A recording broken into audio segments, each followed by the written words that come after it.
Tired of Chrome feeling like it's wading through molasses on your Ubuntu system? Let's dive straight into turbocharging your Chrome scrolling with a few simple tweaks. First, type Chrome flags into your address bar and hit enter. This opens Chrome's experimental features page. In the search bar at the top, type smooth scrolling. This filters the results, showing only the smooth scrolling flag.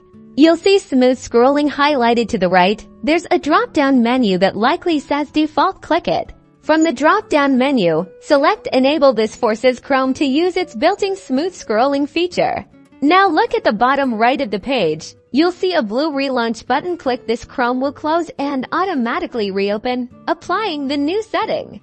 Time for our next trick. Head to your Chrome settings menu by clicking the three dots on the top right corner and then selecting Settings. Type Accessibility into the search bar located at the top of the settings page. Head to the scroll section and make sure that Use Blink GenPropertyAPI is enabled for improved scrolling.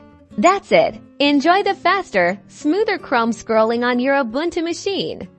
Don't forget to like and subscribe for more Ubuntu and Chrome tips.